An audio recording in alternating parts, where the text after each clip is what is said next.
Shabbat Shalom, nós somos a congregação Moreshet Yeshua de Salvador, Bahia.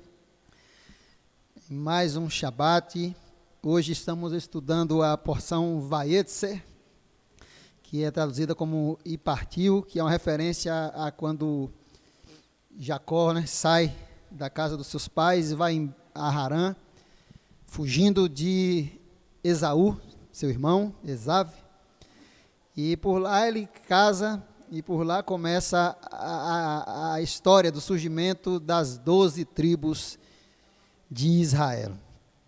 Hoje nós vamos fazer, como de vez em quando fazemos, um pouco diferente. As pessoas que estão em casa não vão sentir muita diferença, mas os que estão aqui presencialmente vão sentir uma certa diferença, que quem vai fazer um estudo, uma reflexão sobre a porção semanal é o Neodijan, de lá de Recife. Nel, está nos ouvindo? Tô sim, Eri. Tô sim. Shabbat Shalom a todos. Shabbat Shalom para você, Shabbat Shalom para o Noah, Débora e toda a sua família.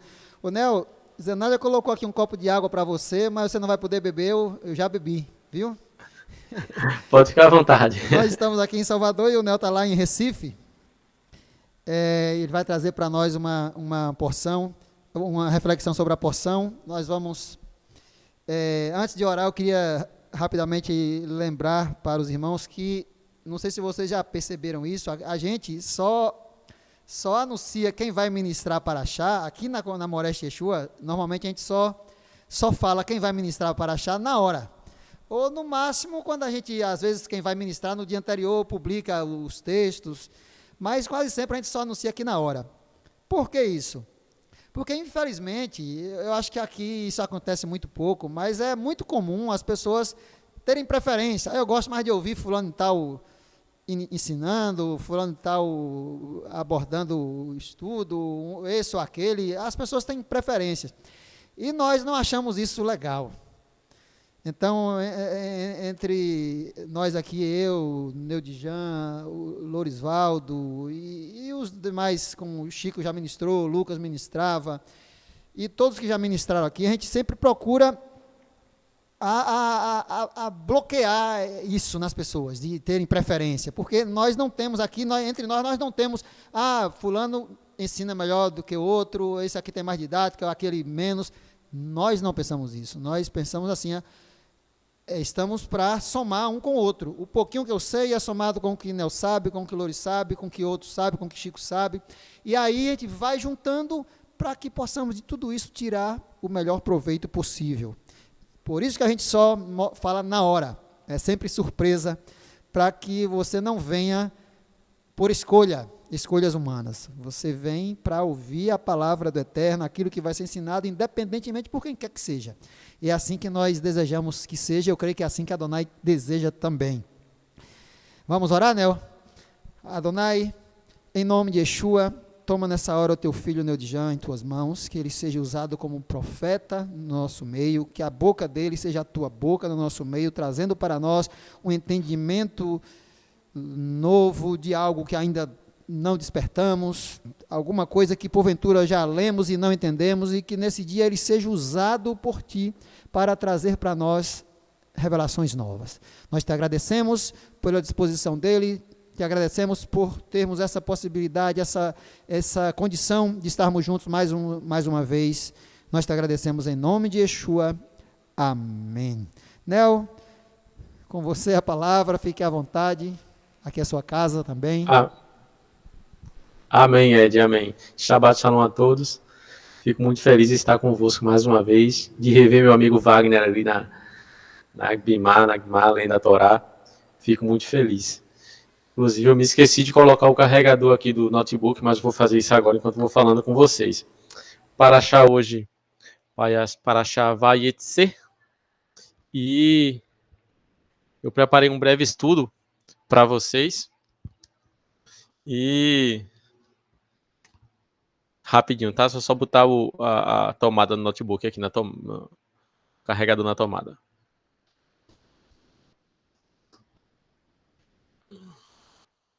Pronto. carregador está na tomada. Agora não tem de... Minimizamos o risco de descarregar. Então o Valdo vai colocar na tela aí um breve resumo que eu fiz para vocês sobre a porção da semana. E Valdo vai dar cliques e vai aparecendo aí os tópicos da porção. Primeira coisa que vai aparecer é o quê? A escada de Yaakov, né? A porção começa com isso, né? Dizendo que ele partiu e o sonho que ele tem quando ele vê aquela escada. Depois Yaakov faz um voto lá em Betel, né? Ele até dá o nome de Betel, naquele lugar, porque por causa da visão que ele vê, e faz um voto dizendo que se o Eterno for com ele, né, quando ele voltar, ele vai servir fielmente ao Eterno, ou seja, o Eterno não vai ser apenas o Deus de Abraão e o Deus de Isaac, né, o Deus de seus pais. O Eterno vai passar a ser o Deus dele também. Então é muito importante nós sabermos isso. Depois Jacó vai para Harã, né, chega em Harã ali, conhece Rachel, conhece a família de Labão, e o próximo tópicozinho que vai aparecer aí, Valdo vai dar um clique, vai ser Yaakov com Labão. Né? Yaakov conhece Labão e começa a relação dele com Labão. Depois, Yaakov se oferece para servir a Labão em troca de Rachel, né? E Labão vai e engana Yaakov, né? Depois daqueles 7 anos. Labão passa a Leia para Yaakov, né? E propôs a ele trabalhar mais 7 anos para casar com Rachel. Depois vem o nascimento dos patriarcas.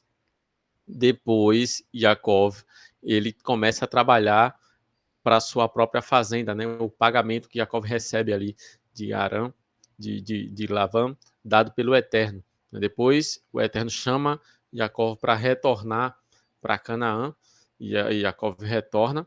Depois Labão vai e persegue, né, Yaakov, tanto porque ele fugiu, saiu às pressas, tanto porque os ídolos deles sumiram, e ele fica muito chateado, acha que alguém de Yaakov roubou, e de fato foi, né, foi Rachel que fez isso. O motivo sobre isso aí, muitos especulam que é por causa de herança, da parte da herança ali, porque os ídolos simbolizam isso, mas é complicado saber com exatidão, né, o que Rachel queria em relação a isso, né? Talvez tenha coisas a mais e talvez a gente fale um pouco sobre isso ao longo do nosso estudo, tá bom? E eles fazem uma aliança de paz ali, depois que resolve-se tudo, eles fazem uma aliança de paz ali no monte, e cada um segue seu caminho, e Jacob é recebido pelo Eterno, né? As boas-vindas. Aqueles seres celestiais aparecem ali no caminho de Jacob indo para Canaã. Então, esse é um breve resumo. Creio que você já leu a porção em casa. E eu fiz aqui um breve roteiro também para a gente tentar seguir hoje, tá? O primeiro roteiro é sobre essa questão da semeadura, que aquilo que a gente planta, a gente colhe, né? Por isso que Jacob sofreu tanto com essa questão de engano. Depois, a fé no Eterno, focando ali na questão de Rachel, né? Na questão de Rachel e Leá, né? Das matriarcas. Depois a gente vai falar um pouquinho sobre essa escada de Jacob, né? Tanto de Jacob quanto fazendo essa midrash com Yeshua, a escada que liga o reino dos céus à terra. E a gente finaliza o estudo falando sobre uma teoria da redenção que eu tenho aqui comigo e apresento para vocês analisarem e tirar aquelas partes ali que vocês acham que realmente são edificantes para vocês guardarem na memória. E as que não são, que vocês me orientem para que eu possa corrigi-las, né, que eu possa adaptá-las. Eu chamo teoria da redenção porque muitas coisas precisam, algumas, não muitas, né, mas alguns detalhes precisam ser validados, verificados ainda, né? Foram fatos que foram analisados por mim por dedução, baseado naquilo que está na Torá. Não é uma coisa, não é um fato 100%, né? É uma dedução, assim como vários teólogos fazem, como os rabinos fazem, mas a gente vai definir aqui o que é fato do que é minha dedução, tá? Ao longo do estudo. Primeiro ponto aqui do nosso estudo é falando sobre a semeadura, baseado lá em Gênesis 29, 25. Né? E aconteceu que, pela manhã, viu que era Leia. Pelo que disse a Labão: por que me fizeste isso? Não tenho te servido por Rachel? por que então me enganaste? Aqui é a primeira vez que Jacó é enganado, coitado. Não sabia nem ele que muito pior iria acontecer lá para frente. Não só em questão das mulheres, mas em relação a Yosef e não vou dar spoiler aqui das próximas porções, mas vocês já conhecem. Então, Jacó é enganado pela primeira vez aqui com Labã, e eu escrevi para vocês aqui embaixo, né, que Jacó começa a pagar o preço por enganar tanto Esav quanto Yitzhak. Eu gostei bastante da última porção que foi ministrada pelo nosso Lorisvaldo, e ele comentou sobre isso, que é exatamente o que eu penso em relação a essa questão da primogenitura. Nós vemos que Jacó faz um pacto ali com Esav, seu irmão, sobre essa questão de vender a primogenitura dele. Né? Eu tenho uma teoria, que também eu não consigo ter 100% de certeza sobre ela, que é sobre essa questão da primogenitura, porque existem duas coisas na primogenitura para mim, né? Não sei se essas coisas são um combo, né? E elas sempre andam juntas, ou se elas se ela dá para separar. Né? Que existem duas coisas é um fato. Isso está registrado na nossa Torá. Quais são essas duas coisas ligadas à primogenitura? A primeira delas é a porção dobrada. Né? Então, vamos supor, tem 2 filhos, como Valdo muito bem explicou na semana passada, tem 2 filhos, então divide-se a herança do pai por 3, o mais velho recebe 2 e o outro recebe a terça parte. Né? Então, se tiver vários filhos, cada um vai receber uma parte e o mais velho vai receber essa parte dobrada. Então, tem essa coisa material, né? E também tem a questão espiritual. Que questão espiritual é essa? De você receber a bênção do seu pai, de você ser o filho mais próspero e que vá levar o nome da família adiante, o plano da família, o plano divino de redenção adiante, tá bom? Não sei se cortou aí o áudio, que eu vi que minha imagem aqui embaçou um pouquinho, mas se cortou, Valdo pode falar aí, Edvaldo também. E qualquer um da congregação que quiser fazer perguntas a qualquer momento, viu? Pode interromper, que eu ficarei feliz em responder. Não, Louris, Nel, Continuando o aqui, áudio gente. tá bom. Oi. Só a imagem que travou um pouquinho, mas o áudio tá completo. Ah, que bom então. Então, gente, o fato é isso, existem essas duas coisas. Agora, a minha teoria em relação a essa questão da primogenitura é que eu acho que talvez seja dividido isso aí. Né? Talvez eu acho que a parte que Yaakov comprou de Esav foi relacionado a bens materiais e não a bênção espiritual. Por que eu falo isso? Porque Yaakov, você vê que ele fica muito frustrado em relação a isso. Né? E quando ele relata no texto sobre essa perca dele da bênção, ele diz assim: já 2 vezes me enganou. Primeiro me enganou com relação à primogenitura e agora na bênção.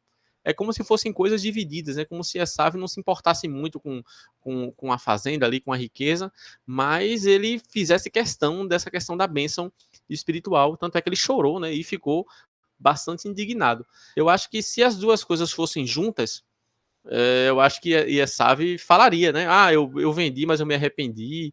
Ou então ele me pegou num momento desprevenido e me enganou naquele momento e não agora. Né?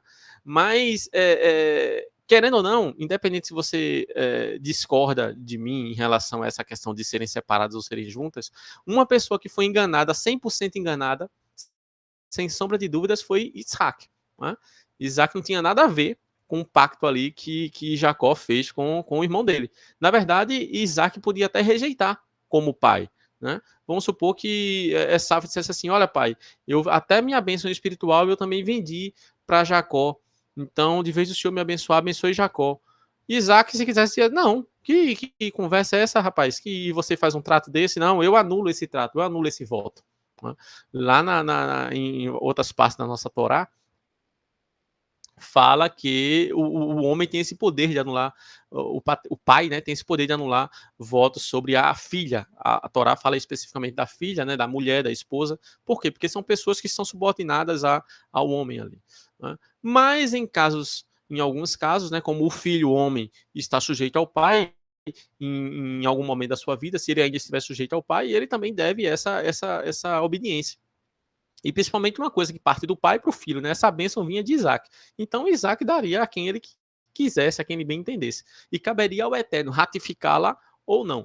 Então, Um que foi enganado com 100% de certeza foi Isaac, né? Então, Yaakov e Rivka, né, Rebeca, elas enganaram não só Esav, como Isaac também, que não tinha nada a ver com esse acordo, né, de primogenitura. Então, eu coloquei aí na tela para vocês, no slide, que Yaakov começa a pagar o preço por enganar Esav e por enganar Isaac. E eu comento, boto outro tópico para vocês aqui. Né? Embora, né, houvesse a profecia, não foi certo a atitude de Yaakov e de Rivka. Valdo falou sobre isso, né? Então, estou relembrando o que Valdo falou na mensagem passada, que nós não devemos querer cumprir a profecia fazendo coisas ilícitas, coisas que são contra a Torá. Quando eu falo ilícito, não é nem relacionado à legislação atual. Às vezes, infelizmente, a legislação dos governos não batem com a Torá. Eu estou falando em relação à Torá, ao que o Eterno estabeleceu por certo e errado. Você vai seguir o caminho do Eterno, vai fazer a vontade do Eterno por uma coisa que o Eterno acha errado, não tem como, né? É ilógico isso. Então, concordo plenamente com o Walter quando ele falou isso. Ele falou que devemos o quê? Fazer tudo aquilo que tiver ao nosso alcance e for lícito. O que não for lícito, a gente espera. Então, se Yaakov esperasse, né? Não, mãe, eu não vou fazer isso não. Se meu pai quiser abençoar, Esav que abençoe. Quem é que ratifica a bênção? Não é o Eterno? O Eterno que diria se seria Esav mesmo ou se seria Yaakov. Quantos outros primogênitos aí receberam a bênção e, na verdade, o Eterno deu para outro? Por que não falar do rei David? Você acha que Shai lá, o Jessé, você acha que Jessé deu a bênção da primogenitura sobre David? É claro que não. Né? Eu acho que ele deu lá sobre Eliabe, né? Eliabe, o nome do irmão de David, o mais velho. Visivelmente ele era preferido pelo pai. Né? Até quando o profeta chegou, todos os filhos estavam lá, menos David. E mesmo assim, a bênção que Ishai deu sobre quem ele quisesse dar, não interferiu em nada sobre os planos que o Eterno tinha para David, o rei de Israel, né? o antecessor de Mashiach.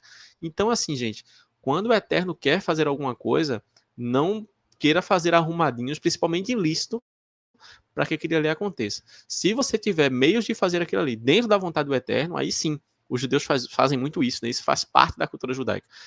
Trabalhar em prol da profecia do Eterno, trabalhar em prol da bênção que o Eterno lançou sobre você, mas coisas ilícitas não. Então eu tomei até a liberdade de citar aqui meu irmão Lorisvaldo, ele vai botar na tela para vocês, vai dar um cliquezinho e vai aparecer a citação dele, uma citação indireta, né? Embora tenha colocado como direta aí na nossa porção, mas Valdo vai colocar o slide e vai aparecer aí para vocês.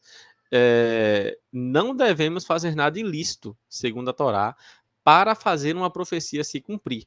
Eu citei aí o nosso irmão Lorisvaldo, faltou colocar a especificação, né? Rabino, doutor, professor, chefe, ao lado do nome dele. Mas o estudo dele foi da semana passada e ele falou sobre isso. Se você ainda não viu, recomendo que você assista, que você reveja esse estudo, relembre, porque foi muito legal, foi muito edificante, tá? E, continuando com o tema da nossa porção, nós podemos falar sobre as mandrágoras. Lembrando a vocês que se vocês tiverem alguma dúvida, vocês podem fazer aqui seus comentários no YouTube, tá?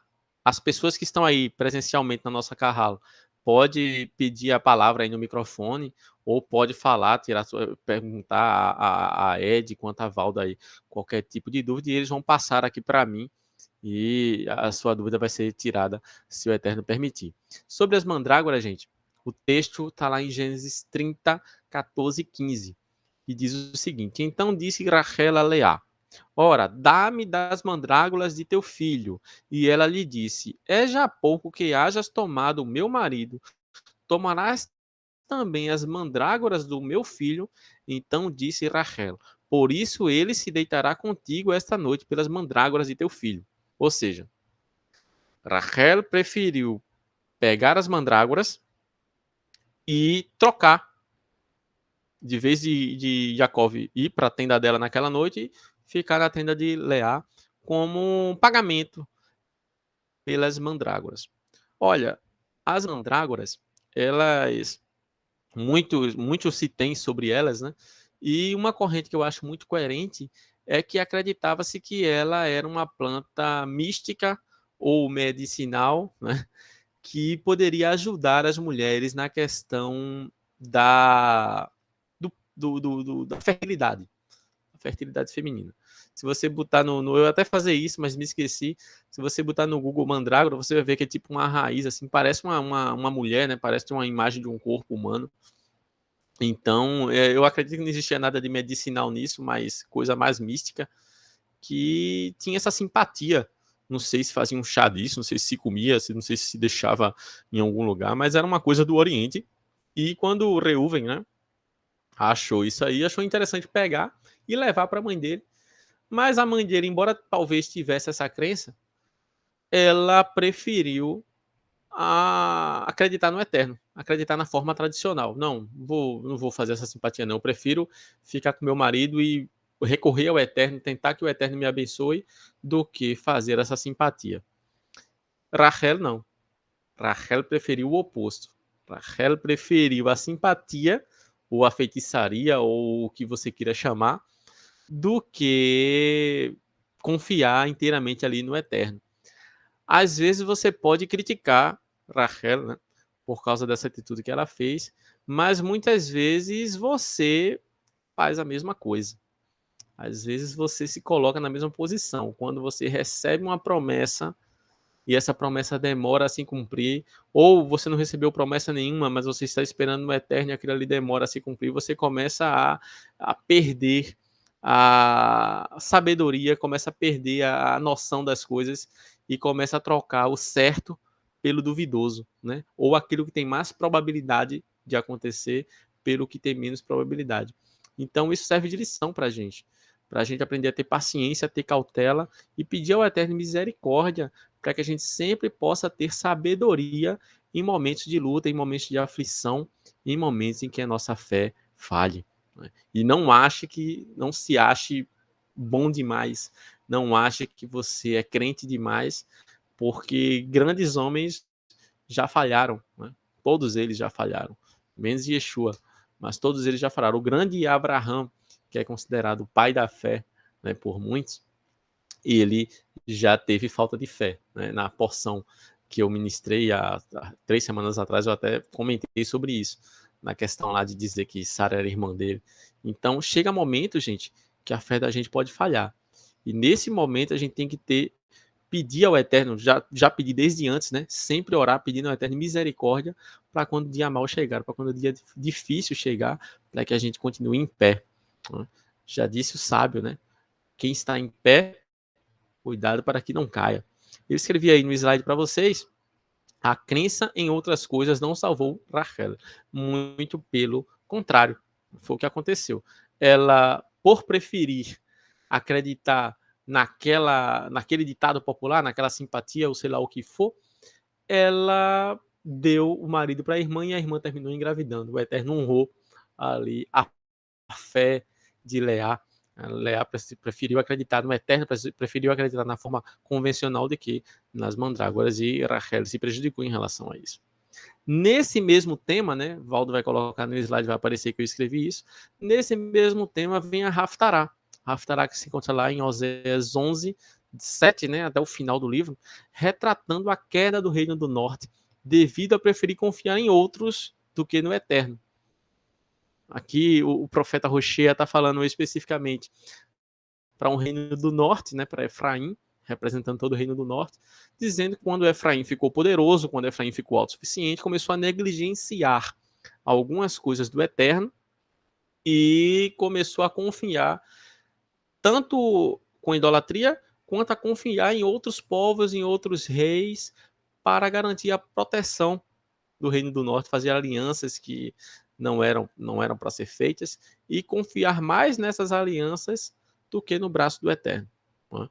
Então, isso foi semelhante, eu consegui fazer essa ponte, né, embora o próprio texto fala literalmente da paraxá de hoje, né, fala sobre Jacó, fala sobre as 2 mulheres que Jacó teve, fala sobre essa história da porção, e por isso os rabinos escolheram muito bem essa porção para ser a Haftará de hoje. Mas eu também consegui fazer essa ligação em relação a Rachel, em relação a você colocar a sua confiança naquilo que não é palpável, né? Naquilo que não tem raízes, assim como o Rachel colocou na mandrágora, Efraim lá na frente, né, o reino do norte colocou sua fé em coisas que não são válidas. E o profeta Roxia cobra isso duramente, né, cobra isso de forma dura. E Valdo vai colocar no slide aí o próximo tema, que é sobre a redenção, que como o Ed falou durante a liturgia do serviço, sempre o Eterno dá uma profecia dura sobre aquilo ali que vai acontecer, e o bom da profecia dura, gente, não é que o Eterno quer que aquilo aconteça, ele justamente revela o futuro para que a gente mude a nossa atitude e veja quão terrível será o futuro se permanecemos naquele caminho e a gente consiga mudar de atitude. O Eterno lança aquela profecia justamente para trazer o arrependimento. Mesmo assim, não houve arrependimento, e mesmo assim o Eterno, na sua infinita misericórdia, mesmo lançando a palavra dura, o Eterno vai e lança palavra de redenção, palavra de consolo. Então aí vem a palavra de consolo. Mesmo com o terrível castigo que viria sobre Efraim, o Eterno fala lá em Roxia, no profeta Roxia, capítulo 13, no versículo 14, Valdo vai colocar, já colocou na tela para vocês. Eu os remirei da mão do inferno, traduzido aí por inferno, né? Mas no original é Sheol. Né? Eu os remirei da mão do Sheol e os resgatarei da morte. E ele continua: onde estão, ó morte, as tuas pragas? Onde está, Sheol, a tua perdição? Né? Oséias 13, 14. Isso o Eterno está falando o quê? Literalmente, né? O Eterno está falando do retorno de Efraim, do retorno do Reino do Norte. E ele fala um nível muito sod, na minha opinião, né? Um nível muito profundo, que fala no nível Pichat, né? No primeiro nível ali da hermenêutica judaica do Pardês, né? Ele fala na literalidade uma coisa literalmente para Efraim, mas se a gente for começar a estudar, a se debruçar, a gente vê que tem mais coisas aí inseridas. E Saulo de Tarso, né, o nosso Shaul, o Valdo vai colocar no slide para vocês aí, de uma forma muito sábia, ele interpreta o verso do profeta, não apenas referindo-se à redenção do Reino do Norte, mas de toda a humanidade. E a cada dia que passa, hoje no futuro, por exemplo, nós conseguimos observar que Saulo estava 100% certo. Por quê? Porque estamos próximo dos tempos do fim, eu acredito nisso, e até hoje o Reino do Norte ainda não foi restaurado. Né? Então é uma coisa que talvez aconteça no fim realmente dos tempos, né? Depois da restauração de todas as coisas. Tá? Outro ponto aí que Valdo vai colocar no slide é que para entender a redenção precisamos retornar ao princípio. Shaul ele fala, né, no próprio texto do slide que Valdo colocou na tela para vocês aí, eu coloquei 1 Coríntios 15, 54 e 55, para você dar um print na tela, se você estiver me assistindo de casa, ou para você, se estiver aí na congregação, quiser anotar, ou quiser conferir, né, você vê que esse 1 Coríntios 15 que Saulo fala é justamente sobre a ressurreição dos mortos. Então, pelo que Saulo estava interpretando, é como se o reino de Israel será restaurado, o reino do norte será restaurado com todas as 12 tribos, 13 tribos, né, como era, só depois do milênio, né, só durante o milênio, após a ressurreição dos mortos. Então, uma coisa bem, bem profunda, né, embora algumas tribos já estejam voltando, né, mas a plenitude disso quando acontecerá? Então, eu acredito que seja aí após a ressurreição dos mortos, conforme a Midrash, se eu estiver interpretando corretamente, que Saulo de Tarso faz em 1 Coríntios 15, citando o profeta Roxia. Né? Como eu falei para vocês, para entender essa questão da redenção, a gente precisa retornar ao princípio. E nesse retorno ao princípio, o Valdo vai colocar o próximo slide e vai aparecer na tela para vocês aí o princípio da nossa porção, da nossa paraxá. Né? Gênesis 28, 12, 13. E sonhou, o sonho de Jacó. Né? E eis uma escada posta na terra, cujo topo tocava nos céus.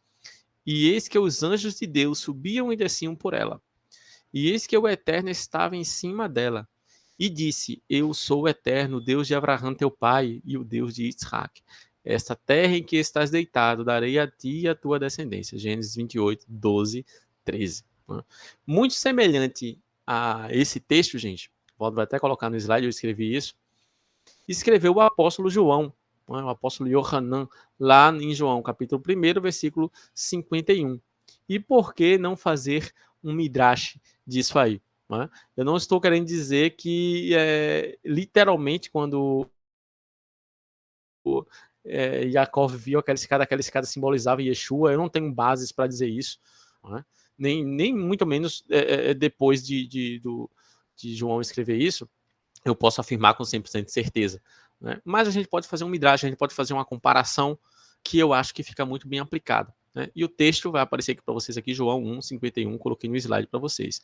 Na verdade, vos digo que daqui em diante vereis o céu aberto e os anjos de Deus subindo e descendo sobre o Filho do Homem. Da mesma forma que os anjos de Deus sobem e descem pela escada que Jacó viu, né? Então nós podemos fazer um midrash, não estou dizendo que seja literal, mas eu estou dizendo que é bem interessante os anjos de Deus subirem e descerem sobre o Filho do Homem, assim como Jacó viu os anjos do Eterno subindo e descendo por aquela escada. Então a gente pode fazer um midrash e dizer que Yeshua é essa escada, né, de forma metafórica. E que escada é essa, gente? Aquilo que liga o reino dos céus ao reino da terra. Né? Yeshua até fala, né, aquilo que ligares no céu será ligado na terra, por quê? Através dele. Ele até fala, né, tudo que pedires através de mim será ligado. Né? Receberás, crendo recebereis. Então, gente, Yeshua é essa escada, o Mashiach, né? A função do Mashiach é essa escada. E a principal função do Mashiach, já no próximo slide, que o Valdo vai colocar, o slide tem por título o Mashiach, né? A principal função do Mashiach é religar o homem ao Eterno. Mas como construir essa escada? Né? Ou como traçar esse plano da redenção? Aí eu coloco no slide, Valdo vai dar mais um clique. Eu não sei se eu estou correndo muito, gente. Se vocês tiverem alguma dúvida aí, deixa eu ver aqui no YouTube se tem alguma pergunta. Não, não tem, só tem as pessoas cumprimentando, dando Shabbat Shalom. Aí na nossa congregação também ninguém falou nada, então por enquanto eu vou seguindo, tá? Eu escrevi aí no slide, devemos retornar não apenas ao princípio da Paraxá, conforme eu voltei falando do versículo lá do sonho de Jacó, mas devemos retornar ao princípio de tudo, pois precisamos entender o motivo de precisar existir redenção. Quando eu estou falando de redenção aqui, gente, eu não estou me referindo à redenção apenas do Reino do Norte, conforme falou o profeta Roshia de forma literal, de forma pshat, né? Eu estou falando de uma forma mais profunda, conforme eu acredito também que falou o profeta Roshia, conforme fala Saulo de Tarso lá em 1 Coríntios 15, eu estou falando da redenção de toda a humanidade, que começou os seus planos a serem efetivados, a serem colocados em prática ali no Éden, após a queda. Então, Valdo vai colocar o slide na tela e vai dar mais um clique aí e vai aparecer o começo de tudo. Gênesis 2:7. E formou o eterno Deus o homem do pó da terra e soprou em suas narinas o fôlego da vida. E o homem foi feito ser vivo. O homem começou a existir, começou a ser vivo a partir dali, começou a viver a partir dali. Gênesis capítulo 2, versículo 7. Um versículo bem conhecido, né? E isso, Ed, Lorisvaldo, já estão cansados de saber, né, de ensinar sobre isso. Mas é sempre bom a gente focar no básico, porque às vezes algumas pessoas esquecem do básico. E eu acho que isso é tão importante para a gente entender sobre Yeshua, para a gente fortificar as nossas raízes. Uma boa base é fundamental para tudo. Né? Então, gente, o Eterno, o homem foi criado no 6º dia da criação, tá? O Eterno, ele usa duas coisas que já existiam antes do 6º dia da criação para formar o homem, tá? Preste atenção aqui comigo. O Eterno usa duas coisas que já existiam para formar o homem no 6º dia. Antes do 6º dia, essas coisas já existiam. Que era o quê? O pó da terra já existia antes do 6º dia, concorda? E o espírito que estava com o Eterno, o espírito do Eterno, parte do espírito do Eterno, o Eterno vai e sopra ali naquele boneco. Também já existia antes do 6º dia. Mas o homem existia? Não. O homem só começou a existir a partir do 6º dia. No quinto dia o homem não existia, no quarto, no terceiro, no segundo e assim por diante. Então o Eterno junta essas duas coisas, faz ali do pó da terra, cria ali todos os órgãos, faz toda a forma física, e o Eterno vai e coloca espírito naquilo ali, né? E aquilo ali começa a viver, começa a ser vivo. Então, a partir dali, Adão, né, o nome do primeiro homem, começa a existir. Lá na frente, gente, vocês conhecem a história, eu vou passar aqui de forma rápida, vocês já são mestres nisso. Lá na frente, em Gênesis 3:9, Waldo vai colocar na tela para vocês, o homem peca, cai, e como punição acontece aquilo que o Eterno já tinha previsto, né? Que se comeres do fruto da árvore do conhecimento do bem e do mal, né? Sem estares preparado para isso, aí já é filosofia minha, né? Sem estares preparado para isso é filosofia minha, mas se comeres do fruto do bem e do mal, certamente morrerás, isso aí está no texto, é literalmente o que está na Torá, tá? Então, eles comeram e veio a consequência é o quê?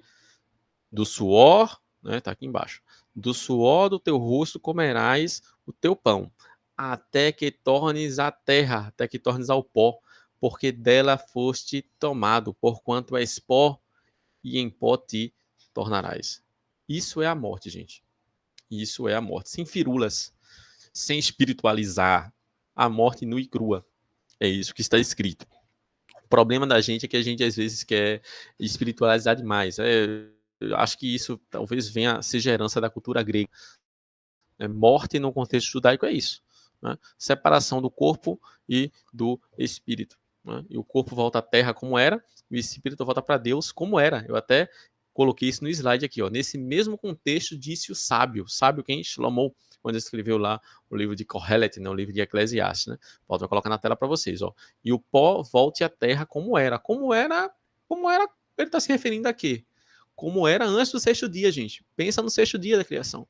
O pó vai voltar à terra como era, e o espírito volta para Deus que o deu, e tudo volta a ser como era antes do sexto dia. Então, como a homem era antes do sexto dia? Nada, o homem não existia, né?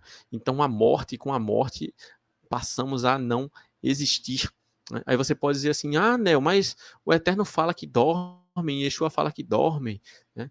Então, talvez dê a impressão de que eles estão em algum lugar, em alguma dimensão, dormindo, né? Olha, quando a Torá fala, quando os profetas falam, né? Inclusive Yeshua fala que dorme, ele está se referindo ao quê? A uma profecia, a uma crença, a uma fé, a uma confiança de que aquelas pessoas voltarão a existir. Mas literalmente elas não existem mais. Elas existem apenas na onisciência do Eterno, na mente do Eterno. Elas existem na linha do tempo da história, né? Mas, literalmente falando, elas não existem mais. Elas são pó, né? Elas estão ali no túmulo delas inerte, sem consciência, sem nada, pó, como eram antes do sexto dia. Então é isso que você tem que saber para você conseguir entender o plano da redenção. Eu coloquei aí no próximo slide, que o Valdo vai colocar na tela, o erro de muitos religiosos é achar que o Eterno pode fazer tudo quando quiser e onde quiser. Isso fere o princípio de sua justiça. Isso, gente, é um erro até de muitos dos nossos irmãos ortodoxos. Alguns deles acham que o Eterno pode fazer tudo quando quiser, na hora que quiser, e as coisas não são assim. A Torá diz que não é assim. E eles sabem que não são assim. Mas às vezes eles se confundem, né? Como é, gente, que o Eterno pode trazer a redenção? Como é que o Eterno pode trazer a ressurreição dos mortos? Sem isso estar justificado, sem estar amparado. Simplesmente porque ele quer trazer? Agora eu quero trazer mortos levantem. Não é assim, gente. Não pode ser assim. O homem perdeu esse direito de viver eternamente. Como é que o homem pode conquistá-lo novamente? Como é que o Eterno pode fazer esse plano sem ferir a sua justiça? Então vamos estudar um pouco sobre isso e eu quero que você deixe sua mente aberta em relação a isso. Eu coloquei aqui nesse mesmo slide, ó, tudo o que o Eterno faz tem um porquê, ou seja, tem um motivo. E esse motivo é justificadíssimo, que até mesmo os inimigos não podem dizer o contrário. Lembra que está escrito que haverá um dia em que todo joelho se dobrará e reconhecerá que só o Eterno é o Senhor? Eu acredito que todo joelho vai se dobrar e vai reconhecer, não é por força, não. É realmente por vontade própria. Até os inimigos, até o Hassatan, né, como é conhecido no judaísmo, até ele vai reconhecer, olha, eu fiz tudo que eu podia e realmente o Eterno foi 100% justo. Cumpriu integralmente as regras do jogo que ele mesmo estabeleceu. Ele cumpriu fielmente aquilo ali, ele foi justo. Eu não tenho nenhuma palavra, nenhum A para dizer contra ao Eterno, nenhum Aleph, né, se a gente for colocar no contexto judaico. Então, gente, o Eterno, ele é justo. E justiça está remetido a fazer as coisas seguindo a regra do jogo.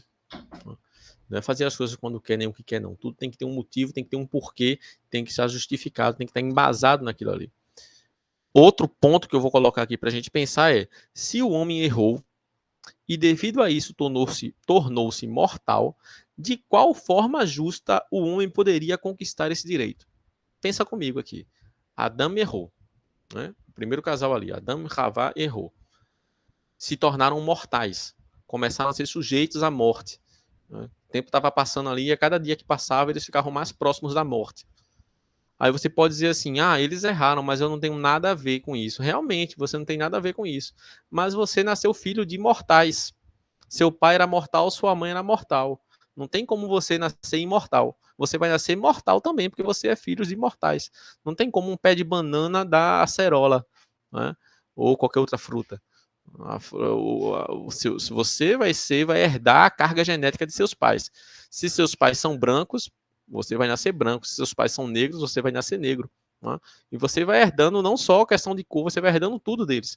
Se seus pais tiverem alguma doença, essa doença pode passar para você. E uma doença que passou a toda a humanidade foi a morte. Né? Valdo até já falou sobre isso em um estudo. A doença da morte. O antídoto para essa doença da morte tem até alguma coisa a ver com vitamina C. Desde esse dia, eu estou tomando vitamina C direto, Valdo. Brincadeira aqui, gente.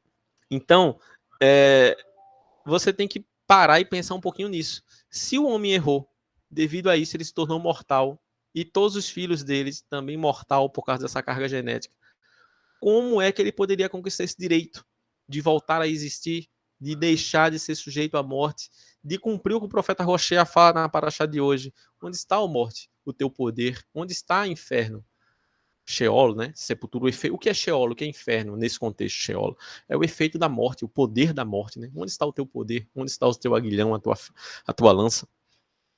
Eu vou colocar a minha opinião aqui embaixo. Na minha opinião, isso aqui já é minha opinião. Isso aqui já não é texto, tá? Vamos separar o que é texto, o que é fato das minhas deduções. Aqui é a minha dedução. Na minha opinião, só se um homem fosse injustiçado no ciclo da morte e pudesse requerer uma reparação. Na minha cabeça, a única forma de o homem conseguir a redenção é se um homem foi injustiçado nesse ciclo de morte. Um homem não merecer morrer, não ser mortal e mesmo assim morrer injustamente. Então esse homem ele pode requerer uma reparação. Aí eu faço uma pergunta para vocês: mas como ser injustiçado se já se nasce mortal? Como é que eu vou ser injustiçado? Como é que eu vou dizer para o eterno, para o inimigo, ou para quem quer que seja, para as potestades, para quem quer que seja? Como é que eu vou dizer que foi injusto eu morrer? Né? Olha, você não pode me matar, não. É injusto eu morrer. Eu não posso morrer. É injusto isso. Como é que eu posso dizer isso se eu já nasci mortal? Se eu já nasci, assim que eu nasci, veio um contador regressivo determinando o dia da minha morte. Já parou para pensar nisso? Então esse plano da redenção, gente, parece impossível. Parece impossível. Impossível para nós. Mas para o eterno nosso Deus, bendito seja ele, não. E ele traçou esse plano nos mínimos detalhes, sem fugir da sua justiça. E aqui eu vou fazer algumas deduções. Algumas coisas eu vou traçar do texto e algumas coisas eu vou fazer as minhas deduções. E eu quero que você preste atenção aí. Não dorme. Ed, acorda aí quem estiver dormindo, tá? E vamos prestar atenção no estudo. próximo slide vai ser a teoria da redenção de fato, tá? Agora já vai ser minhas deduções. Para que isso acontecesse, para a teoria da redenção acontecer, o Mashiach precisava vir como o primeiro Adão, perfeito, e não sujeito à morte. Não nascer mortal como nós, mas sim igual a Adão. Então, eu citei o texto para vocês aí de Isaías 7,14. Por quê? Porque o Mashiach, não só em Isaías 7,14, mas como também lá nos Apóstolos, foi dito que ele veio de um nascimento sobrenatural. Ele não nasceu conforme eu e você nascemos, né? De filhos diretos de mortais. Por quê? Porque se ele nascesse dessa forma, aí já é minha dedução, tá? O que é fato? Fato é, pelas escrituras, que Yeshua não nasceu como qualquer mortal nasce. Ele nasceu semelhante a Adão nasceu. Adão não nasceu diretamente do Eterno, o Eterno não foi lá e fez Adão, pronto. Da mesma forma, pelas Nel, escrituras, o Eterno foi e gerou. Pode falar, Ed. Nel, na minha opinião, esse tópico aí que você colocou agora, que está na tela aí, para mim é o ponto-chave, ponto central para alguém entender o que Yeshua veio fazer e para que serve Yeshua. Sem esse entendimento aí desse versículo, desse texto que você colocou aí que está na tela, sem esse entendimento, na minha visão, no meu entendimento, a pessoa nunca vai ter uma fé firme, segura em Yeshua, porque isso aí é a raiz da crença em Yeshua. Inclusive, seria muito bom se meu amigo Tony estivesse assistindo isso aí. Eu acho que ia esclarecer para ele o que a gente pensa, porque é que a gente fala tanto a respeito disso. Pode continuar, Nel. É verdade, Ed. Às vezes, assim, são coisas básicas, né, Ed? Para você, que já é muito experiente nisso, para Luizvaldo e para vários da nossa congregação, eu estou aqui falando uma coisa tão simples. Mas às vezes, gente, é necessário a gente falar coisas simples. Se isso aqui para você já é muito simples, tenha paciência com aquele seu irmão que não acha tão simples assim, tá bom? Tenha paciência, me perdoe. Às vezes a gente precisa voltar ao leite, a gente precisa voltar ao ABC ali para restabelecer os alicerces, os pilares da nossa fé. Como o Ed falou, e eu concordo plenamente, isso é muito importante, tá bom? Então, o que é fato? Vamos mais uma vez para não confundir tua cabeça. O que é fato segundo as escrituras? Não é segundo o Neo de Jean, não é segundo Edivaldo, não é segundo a Moreste de Yeshua, não. O que é fato segundo as escrituras? Que Yeshua nasceu de uma forma sobrenatural. Yeshua não nasce como eu e você nascemos. Agora, o que é minha dedução? Por que Yeshua tinha que nascer assim? Conforme o primeiro Adão. Isso aí é fato. Yeshua nasceu conforme o primeiro Adão. Agora, qual é a minha dedução? Minha dedução é o seguinte, você pode discordar de mim, que agora é minha dedução.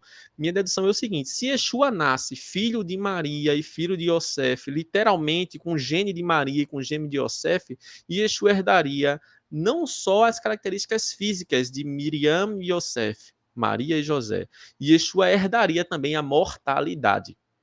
Yeshua não poderia ser Mashiach, Yeshua não poderia não ser sujeito à morte, porque ele já nasceria sujeito à morte. Ah, mas simplesmente, né, o Eterno quis que ele seja Mashiach e quis que ele não seja sujeito à morte e pronto. Não pode ser assim, gente. O Eterno é justo. O Eterno não vai fazer isso, porque se o Eterno fazer isso, os inimigos do Eterno, as potestades vão dizer assim: tudo bem, o Senhor tem todo o poder, a gente não tem poder para brigar com o Senhor, mas a gente morre falando que o Senhor é injusto. O Senhor agiu com injustiça, porque o Senhor fez a regra do jogo e o Senhor não cumpre a própria regra que o Senhor criou. Então, tudo bem, o Senhor vai me matar porque o Senhor é poderoso, mas o Senhor é injusto. E o Eterno não dá esse direito a ninguém. O Eterno é justo, é fiel, é verdadeiro, o Eterno é imutável, gente. É isso que você tem que entender, tá bom? Ah, mas isso é coisa de Roma. Que coisa de Roma o quê, gente? Adão nascer diretamente do Eterno é coisa de Roma? Eu estou falando aqui de Torá. Eu estou falando aqui de judaísmo. Estou falando disso. Eu estou citando para você o profeta Shayahu, eu nem citei. Ah, mas o profeta Shayahu fala de Almá, de vez de Betumá. Se você for ver, 70 rabinos, 72 rabinos lá na Septuaginta, traduziram para o termo grego que significa virgem. Por quê? Porque o entendimento judaico, antes da Era Comum, o entendimento judaico, antes de Yeshua, era que o Mashiach viria de um nascimento virginal. Do nascimento diferente, ele seria diferente, assim como o primeiro Adão, assim como o rabino Shaul, né? O grande Rav Shaul, Saulo de Tarso, que Não era eu que estou falando, era aquele que estudou aos pés de Gamaliel. Assim como ele fez essa comparação do segundo Adão, né? Assim está registrado lá no profeta Ishayahu, e assim foi registrado lá em Gênesis, no começo. Né? Se você gosta de judaísmo, se você quer se aprofundar na cultura judaica, então vai lá para o termo hebraico, né? Da semente da mulher, da zerar da mulher. E mulher tem zerar? O que é que o profeta está querendo dizer com isso? É óbvio que tem um nível sod aí, tá? Então Yeshua, minha suposição, tá? Voltando para minha suposição, eu acho que Yeshua nasceu como o primeiro Adão, que isso aí é um fato, nasceu como o primeiro Adão, por quê? Aí vem a minha dedução, porque eu acho que se ele não nascesse dessa forma, como primeiro Adão, ele herdaria a mortalidade. Aí já é minha dedução. Você não é obrigado a acreditar, porque isso é dedução minha, faz parte da minha teoria, tá? Outro ponto meu aqui, ó. Para Yeshua também não ser sujeito à morte, Valdo vai colocar na tela aqui, primeira coisa, ele teria que nascer como primeiro Adão, né? Perfeito, não sujeito à morte, não nascer mortal como nós, mas igual a Adão, está lá em Isaías 7,14. Ele também não poderia pecar como Adão pecou, tornando-se mortal. Está lá, Hebreus 4,15, que fala que Yeshua não pecou, 2 Coríntios 5,21, 1 João 3,5 e vários outros textos. Os escritos dos apóstolos é cheio em falar que Yeshua não teve pecado, né? Cheio em falar isso. Os próprios inimigos de Yeshua não conseguiram acusá-lo de nenhum pecado. Então, para mim, gente, essas duas... O que é fato aqui, gente? É fato que Yeshua nasceu como primeiro Adão. Segundo fato, é fato que Yeshua não pecou, segundo as Escrituras, tá? Agora, onde entra a dedução de Neo aqui? A dedução de Neo de Jan. Uma dedução de Neo de Jan é que Yeshua nasce como primeiro Adão porque, senão, ele herdaria a mortalidade. E a segunda dedução de Neodjan, Yeshua não poderia pecar, por quê? O que é que tornou Adão mortal, gente? Adão tornou-se mortal, mesmo nascendo sem ser mortal, sem ser sujeito à morte, ele tornou-se mortal por causa do pecado. Se Yeshua peca, ele também torna-se mortal. Aí é uma dedução minha. Isso não está expresso, pelo menos, né, Ed? Não literalmente, né? Não sei se eu já li algum texto assim, estou esquecendo. Eu acho que deve ser uma dedução minha. Mas uma dedução que você pode até julgar bastante coerente, porque foi assim que Adão fez. Mas é uma dedução. Uma coisa é texto, outra coisa são as minhas deduções, tá? Eu tive uma filhinha, as pessoas que são mais próximas a mim me conhecem, não só eu, mas várias pessoas, veem crianças recém-nascidas, crianças que morrem no próprio ventre da mãe, ou então morrem após nascer, morrem ainda antes de completar um ano, antes de falar, antes de ter o pensamento totalmente formado. Né? Essa criança, gente, cometeu algum pecado para morrer? Porque tem gente que acha que se um ser humano nascer e ele não pecar, ele não é sujeito à morte. Claro que é, gente. A única forma de você não ser sujeito à morte é se você não vir de mortais. Como Adão veio, como Yeshua veio. Porque minha filhinha não tinha pecado nenhum. Qual pecado minha filhinha tinha? Qualquer neurologista vai ver que o cérebro ainda não está nem formado para ter pensamentos plenos naquela época da idade. Né? Não sei se o meu médico favorito, Edilson, está por aí e pode confirmar isso. Então, uma criança, gente, com um mês de 6 meses de vida, ela não tem a capacidade plena. E muito mais tarde do que isso, né? No judaísmo diz que uma criança tem a capacidade plena de pensar ali a partir dos 12 anos, dos 13 anos, né? Embora a gente saiba que tem crianças que são bem mais espertas. Mas você dizer que uma criança de 3 meses, de 1 mês, de 2 dias de vida morreu porque era pecadora, meu Deus, eu não sei nem o que dizer. Né? Então, por que as crianças morrem, gente? Porque elas nasceram de mortais. Elas já são sujeitas à morte, independente de pecar ou não. Se uma pessoa nascer, crescer, não pecar, não tiver nenhum pecado, mesmo assim ela vai morrer. Ela não vai ser igual a Yeshua, não. Por quê? Porque, embora ela não tenha pecado nenhum, mas isso é impossível. Vamos conjecturar, dizer que seja possível. Embora esse humano não tenha pecado nenhum, ele já nasceu mortal, ele já nasceu morrendo. Certo? Vamos continuar aqui com a nossa teoria. Então, primeiro ponto, Yeshua precisava vir sem ser mortal como nós, assim como o primeiro Adão, aí já é a minha dedução, por quê? Porque se ele viesse mortal, ele herdaria a mortalidade. Ele não poderia pecar, aí minha dedução é por quê? Porque se ele pecasse, ele também estaria sujeito ao pecado, o salário do pecado é a morte, conforme está escrito em vários textos aí, tá? E, além de ele ter essas duas características, ele precisava o quê? Ser morto como todo mortal. Isso aconteceu lá em Mateus 27,50 e em vários outros trechos. E Yeshua, mesmo sem merecer a morte, foi morto. Aí eu comento a última partezinha aqui para a gente terminar o estudo da gente, que eu já estou tomando muito tempo de vocês. A justiça ocorre quando a vida do justo é restituída e uma reparação é concedida. A essa reparação eu chamo de redenção. Esse último texto aqui, gente, também é uma dedução minha. Eu acho que é nada mais justo que o quê? Yeshua morreu injustamente. Então, qual é a primeira coisa a se fazer? Reparar o dano. Devolve a vida àquele que não merecia morrer. Por quê? Porque ele não estava sujeito à morte, ele não era mortal, e segundo, ele não pecou para se sujeitar à morte, assim como o primeiro Adão fez. Então, devolve a vida a ele. Agora, a vida dele foi tirada injustamente. Então, a gente só vai devolver? Não. Tem que ser compensado, tem que ter recompensado, tem que ter uma reparação aquilo ali. No nosso direito, se o Luiz estiver aí, o Luiz vai entender que quando um mal é feito, você, além de restituir aquele mal ali, você ainda pode pagar uma indenização de danos morais, existem danos morais, danos materiais e vários outros danos, né, Luiz? Então, isso é até na justiça dos homens acontece, porque na justiça de Deus não vai acontecer.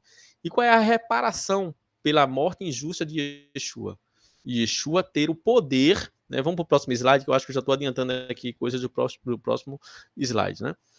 Yeshua ter o poder de o quê? De trazer de volta aquele que ele julgar digno. Vamos ver literalmente o que está no próximo slide. Ó, a redenção consiste em concentrar naquele que foi injustiçado, ou seja, o Messias, o servo sofredor lá de Ishaiah 53, o direito de trazer de volta aqueles que deixaram de existir, pois ele não deveria morrer, mas passou por uma pena que não merecia. Eu coloquei uma frase em negrito para você. Uma frase para você ficar na sua cabeça. Já imaginaram se Adão, o primeiro Adão, fosse assassinado, mesmo sem pecar? Já imaginou se antes de Adão comesse o fruto do conhecimento do bem e do mal ali, todo certinho perante o Eterno, seguindo todos os protocolos, e ele morresse? Você acha que o Eterno deixaria ele morto? Você acha que aí é uma coisa muito que é bom você pensar, né? Tem gente que acha, gente, que não está sujeito à morte, não ser mortal, é não poder morrer, né? Eu acho que são coisas diferentes. Eu conversando com meu irmão um dia, Valdo, que é meu irmão da tecnologia, ele deve saber disso bem melhor do que eu. Eu vi uma reportagem que existe um besouro que a ciência diz que ele não tem prazo de validade, ele não é mortal, né? Mas ele pode morrer? Pode. Se ele sofrer um acidente, ele morre. Mas morrer de velho, ele nunca vai morrer, porque as células dele sempre se renovam. Então, que coisa interessante. Talvez Adão seja assim. Fosse assim antes do pecado. Ou seja, ele viveria, ele não morreria com prazo de validade, não. Ele viveria. Mas se viesse alguém e matasse ele, se viesse alguém e enfiasse alguma coisa no órgão vital dele, né, ele iria morrer. Por quê? Porque aconteceu um acidente, né? Mas você acha que o Eterno permitiria que ele continuasse morto, que ele morresse? Não, porque ele não merecia morrer, né? Então é uma coisa a gente se pensar. Tem gente que acha que o quê? Que antes da morte chegar no mundo, se alguém desse um tiro, né? Vamos fazer aqui esse anacronismo, né? Se a gente desse um tiro na cabeça de Adão ali, antes de Adão comer do fruto da árvore da vida, Adão não morreria, ficaria igual um zumbi, né? Não, gente. Ele era mortal, porque ele não morreria de velho, não tem prazo de validade. Mas eu acredito, aí já é a minha dedução também, tá? Já é a minha dedução. Eu acredito que Adão morreria porque sofreu um acidente. Mas o Eterno não deixaria que isso acontecesse, assim como não deixou com Yeshua, tá bom? Isso é minha dedução. Então, no tema da redenção, o profeta escreveu, que é o verso que eu quero finalizar aqui com vocês. Quem é sábio para que entenda essas coisas? Versículo também na nossa Haftará, tá, gente?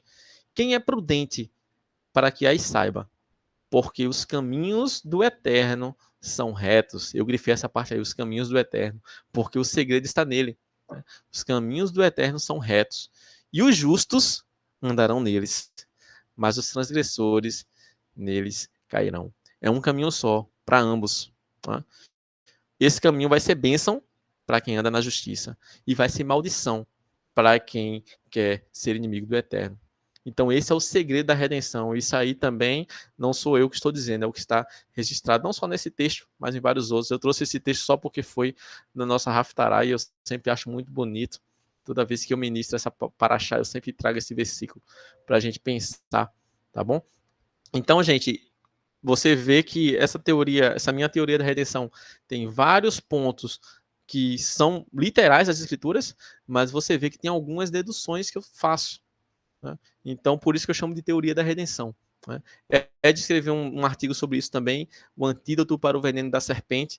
é bom, recomendo que você leia, se você estiver com dúvida nesse tema, que você assista o vídeo novamente, que você mande sua pergunta aqui no YouTube. Quando esse vídeo for postado, você pode comentar, tá? Sua pergunta, você mande lá no nosso direct, lá no Instagram, na conta Morest Yeshua. Você entre lá no nosso site, mande um e-mail. Não fica com a dúvida para você, não. Leia o artigo do Ed também, se você tiver com dúvida, porque Ed fala de uma forma diferente. Talvez a forma que ele fala você consiga entender melhor, é uma didática diferente, tá bom?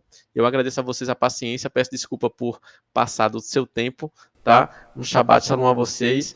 E me desculpem aqueles que já sabem esse ensinamento, já conhecem. É um ensinamento talvez básico para vocês, mas talvez algum irmão seu precisava ouvir. Porque se você tiver com uma base sólida, se você souber o porquê o Mashiach veio, qual é a função do Mashiach, como é que ele poderia conseguir esse direito da redenção, quando os momentos de dificuldade chegar, você não vai abandonar Yeshua. Quando os momentos de dificuldade chegar, você não vai abandonar o eterno, não vai virar ateu, não vai achar que a Bíblia é um monte de bobagem. Você vai conseguir entender perfeitamente o que foi escrito para você. Shabbat Shalom, gente. Obrigado pela sua atenção. Ed, com a palavra. Shabbat Shalom, Nel. Muito, muito interessante, muito bom essa que Nel chama de teoria, né, sobre Yeshua. Eu, particularmente, não considero teoria, eu considero algo bíblico. Você pode extrair das Escrituras exatamente esse pensamento. Eu não me lembro agora qual é o texto, mas tem uma frase que Yeshua diz que ninguém pode tomar dele a vida, né? Ninguém pode tomar de mim, eu mesmo a dou. Ou seja, quem de nós pode ter essa ousadia de dizer que ninguém pode tomar de nós a nossa vida? Se a gente pode chegar ali na esquina, ser assaltado, tomar um tiro e morrer. Não é assim? Ninguém tem essa ousadia de dizer com segurança que ninguém tem poder sobre a minha vida e de tomar a minha vida. Eu é que dou. Nenhum ser humano. Mas Yeshua disse isso com segurança. Ninguém pode tomar de mim, eu mesmo a dou. Então, quando ele fala isso, para mim ele já está dizendo, olha, eu sou imortal. Eu sou semelhante a Adão antes de pecar. Aí, ao morrer, sem merecer, aí ele conquista o quê? Ele conquista o direito à redenção, ou seja, a reparação. E qual é a reparação que ele aí exige como direito? O Pai concede trazer de volta quem ele quiser, a vida. E é aí que entra os que creem nele. Por isso, gente, que é importante, se a pessoa não entender esses detalhes sobre a obra de Yeshua, não vai ter confiança nele, não vai aceitá-lo como Messias. É por isso que é preciso ir mais além. Para entender Yeshua, a obra de Yeshua de modo mais profundo, tem que entender num sentido mais, vamos dizer, chamar de sod, né? Um sentido mais elevado. Senão fica aquela coisa meio que superficial. Fiquem...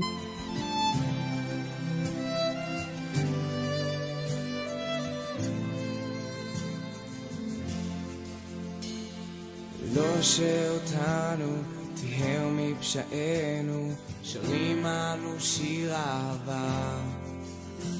תיקן את דרכינו, ריפא את נפשנו, גילה לנו את פני האב.